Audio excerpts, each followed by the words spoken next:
Hey there! Today we're going to learn how to glaze beads. So the first thing you're going to need is some kind of container that you can put holes into with a drill. You're going to need some bamboo skewers, a cup of water to rinse your brush into, some kind of palette to put your glaze onto, and of course you're going to need some glaze. This one is by Mako, and I'm planning on firing it to cone 05. It's really easy to use. And some bisque fired beads. And finally a rag or some kind of paper towel, something to dry your paintbrush off with.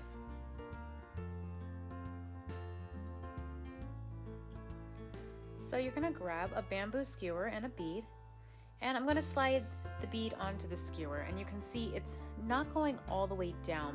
It stops just at that point where the skewer starts to get a little bit bigger. And the reason for this is because I actually made the beads with the same skewer. And so I made sure that it wasn't going to slide all the way down, which I knew would just make it easier for glazing. So always make sure that you shake up your glaze really well.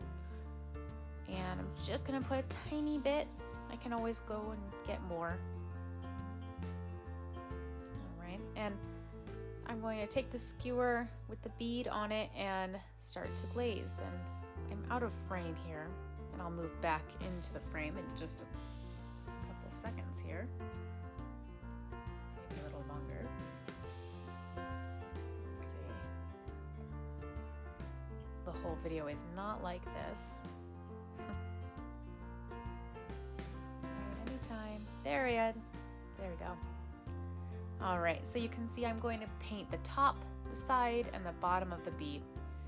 And the skewer prevents me from getting any glaze on the inside of the bead. I don't want to get any in there because otherwise it will fuse to the rod that I fire the bead on when it goes in the kiln. So I'm going to make sure the inside stays nice and clean. And for this glaze, I'm going to do 3 coats. The first coat soaks into the BISQUEWARE pretty quickly, so it dries pretty fast, and then the second and third coat take a little longer to dry. But when I'm done painting it, I'm going to slide it into one of those holes and let it dry. And while it's drying, I'm going to move on to the next bead. And you can see here in the top left corner, I have a lot of beads there just drying, and that allows me to just continue to move on without having to wait on certain beads.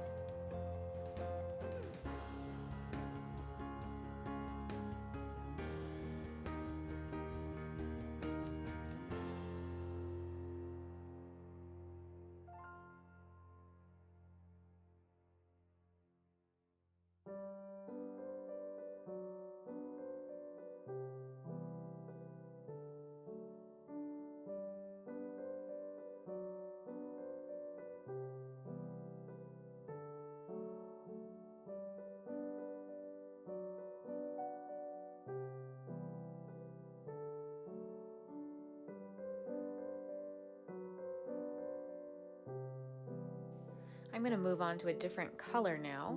So you can see I washed my brush thoroughly, made sure it was dry, and I'm going to choose Glowworm. This was a color my daughter picked out. And I actually haven't tried it on anything yet, so we'll see how this turns out. But again, we're going to shake that up really good and just put a tiny bit. Now, when you're putting your bead on your skewer, you might notice that some of them go a little further down, some of them stay at that tapered tip there, and it's because they're not perfect. When you make them, they're all just a little bit different.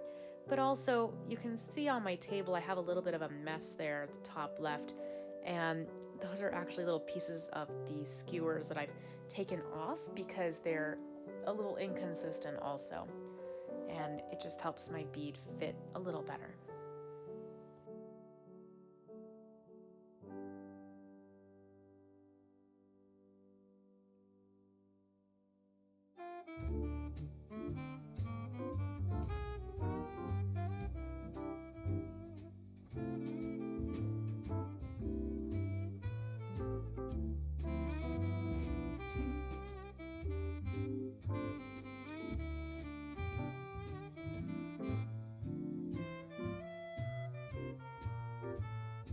So this here is what I'm talking about. You can see the bead slides. So I'm gonna try a different skewer and see if that helps, because I just want the bead to stay at the tip, and you can see there that's a better fit. So really the skewers are pretty inconsistent. And as you can see, while I'm painting these, you can see that the ones that I've already glazed, the red beads at the top of the can, any dark spots that are left are still wet, and all those lighter spots are dry. So while I've moved on to this other color, I'm giving the first coat time to dry, and then I'll return to them with a second coat.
I'm going to put my second coat on this other red bead, and then once both of these dry, I'll move on to the green and do a second coat on those, come back to the red and do a third coat on those, and they'll be done.